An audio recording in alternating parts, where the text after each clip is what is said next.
നമസ്കാരം. മലയാളി വാർത്തയിലേക്ക് സ്വാഗതം. കേരളത്തിൽ ഇനി വരുന്ന ദിവസങ്ങളിൽ മഴ കനക്കാനുള്ളൊരു സാഹചര്യം തന്നെയാണ്. കടുത്ത ചൂടിന് ആശ്വാസമായി വരും ദിവസങ്ങളിൽ കനത്ത മഴയ്ക്ക് സാധ്യതയെന്നാണ് കേന്ദ്ര കാലാവസ്ഥാ നിരീക്ഷണ കേന്ദ്രം വ്യക്തമാക്കിയിരിക്കുന്നത്. വിവിധ ജില്ലകളിൽ ഇതിന്റെ ഭാഗമായി യെല്ലോ അലർട്ടും പ്രഖ്യാപിച്ചു കഴിഞ്ഞിട്ടുണ്ട്. വയനാട്ടിലാണ് ഇന്ന് യെല്ലോ അലർട്ട് നിലവിൽ പ്രഖ്യാപിച്ചിരിക്കുന്നത്. ഒപ്പം തലസ്ഥാനമടക്കമുള്ള ജില്ലകളിൽ ചെറിയ തോതിലെങ്കിലും ഇന്ന് മഴ പെയ്തതായിട്ടുള്ള റിപ്പോർട്ടും പുറത്തു വരുന്നുണ്ട്. വലിയ തോതിൽ മഴക്കാറും മറ്റും കണ്ടുവെങ്കിൽ പോലും പ്രതീക്ഷിച്ച രീതിയിലുള്ള മഴ പെയ്തിട്ടില്ല എന്ന് തന്നെയാണ് ജനങ്ങളും ഇതിന് പിന്നാലെ വ്യക്തമാക്കുന്നത്. പത്തനംതിട്ട, ഇടുക്കി ജില്ലകളിൽ ശനിയാഴ്ച ദിവസം മെയ് 11 യെല്ലോ അലർട്ട് പ്രഖ്യാപിച്ചിട്ടുണ്ട്. മെയ് 12 ഞായറാഴ്ച തിരുവനന്തപുരം, കൊല്ലം, പത്തനംതിട്ട, എറണാകുളം, ഇടുക്കി ജില്ലകളിൽ യെല്ലോ അലർട്ട് മുന്നറിയിപ്പ് നൽകിയിട്ടുമുണ്ട്. മെയ് 13 പത്തനംതിട്ടയിലാണ് യെല്ലോ അലർട്ട് ഉള്ളത്.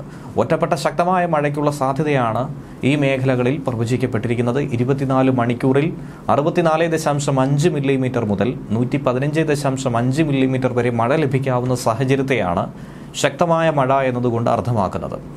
ഇന്നു മുതൽ മെയ് 14 വരെ എല്ലാ ദിവസവും എല്ലാ ജില്ലകളിലും മഴ പെയ്യുമെന്നാണ് കേന്ദ്ര കാലാവസ്ഥാ വകുപ്പ് ഒരു പ്രവചനം പുറത്തിറക്കിയിരിക്കുന്നത്. ചെറിയ തോതിലായിരുന്നാലും പല ജില്ലകളിലും മഴ ലഭിക്കാനുള്ളൊരു സാഹചര്യം തന്നെയാണ് ഇതിലൂടെ സംജാതമാകുന്നത്. യെല്ലോ അലർട്ട് ഇല്ലാത്ത ജില്ലകളിൽ നേരിയതോ മിതമായതോ ആയിട്ടുള്ള മഴയ്ക്ക് സാധ്യതയുണ്ടെന്നാണ് കേന്ദ്ര കാലാവസ്ഥാ വകുപ്പ് പറയുന്നത്. ചൂട് കടുത്ത രീതിയിൽ തന്നെ തുടരുകയാണ്. ഉഷ്ണതരംഗ മുന്നറിയിപ്പ് ഇതിനു മുൻപ് തന്നെ പ്രഖ്യാപിച്ചിട്ടുണ്ട്. ചൂട് തുടരുന്ന സാഹചര്യത്തിൽ ഇന്ന് 8 ജില്ലകളിലാണ് യെല്ലോ അലർട്ട് നേരത്തെ പ്രഖ്യാപിച്ചത്.